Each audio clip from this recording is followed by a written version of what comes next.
అందరికీ నమస్కారం అండి. నా పేరు మంగారాణి. నేను తూర్పుగోదావరి జిల్లా రాజమహేంద్రవరంలోని లాలా చెరువు మున్సిపల్ కార్పొరేషన్ హై స్కూల్లో మ్యాథ్స్ టీచర్ గా వర్క్ చేస్తున్నాను. ప్రతిరోజు పేపర్ చదవడం నా హాబీ. అలాగే ఈ రోజు ఉదయం కూడా పేపర్ తీయగానే ఒక విషయం నన్ను చాలా ఆశ్చర్యానికి గురి చేసింది. ప్రతి సంవత్సరం 10వ తరగతి ఫలితాలు రావడం, ఫలితాలు వచ్చిన మర్నాడు పేపర్లో పెద్ద పెద్ద ప్రకటనలు చూస్తూ ఉంటాం. కార్పొరేట్ స్కూల్స్ అన్ని కూడా మా పాఠశాలలో విద్యార్థులకు ఎన్ని మార్కులు వచ్చినాయి, ఈ ర్యాంక్ వచ్చిందని పేజీ నిండా వార్తలు ప్రచురించడం జరుగుతుంది. కానీ మొట్టమొదటిసారిగా ఈరోజు చూడండి, సగర్వంగా నిలబడి చూడగానే చాలా ఆనందం, ఆశ్చర్యం కూడా కలిగాయి నాకు. ప్రభుత్వ పాఠశాలలో విద్యార్థులు ఎంత మెరుగైన ఫలితాలు సాధించారనే దానికి నిదర్శనం ఇది.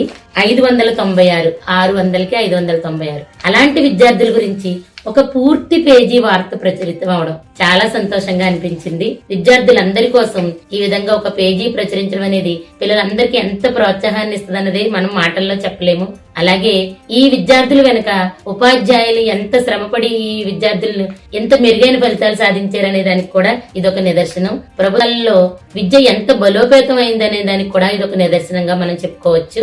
అంతేకాకుండా మన ప్రియతమ విద్యాశాఖ మంత్రి నారా లోకేష్ గారు 100 days యాక్షన్ ప్లాన్ అని ఒక చక్కని కార్యక్రమాన్ని 10వ తరగతి విద్యార్థుల కోసం రూపొందించడం. ఈ ప్లాన్ ప్రకారం వాళ్ళకి రివిజన్ గానీ టాపిక్స్ ని మరలా రివైజ్ చేసుకోవడం, ఎగ్జామినేషన్ కి ప్రిపేర్ చేయడం అనేది టీచర్స్ గా మాకు కూడా సులభంగా అనిపించింది. విద్యార్థులకు కూడా ఇది చాలా ఉపయుక్తమైంది. అందుకే గత సంవత్సరం కన్నా ఈ సంవత్సరం మెరుగైన ఫలితాలు సాధించడం జరిగింది. అందున ఆడపిల్లలు మరింత మెరుగైన ఫలితాలు సాధించారు. ఇదే వరవడి వచ్చే సంవత్సరాల్లో కూడా కొనసాగాలని, కొనసాగుతుందని ఆశిస్తూ ధన్యవాదాలు.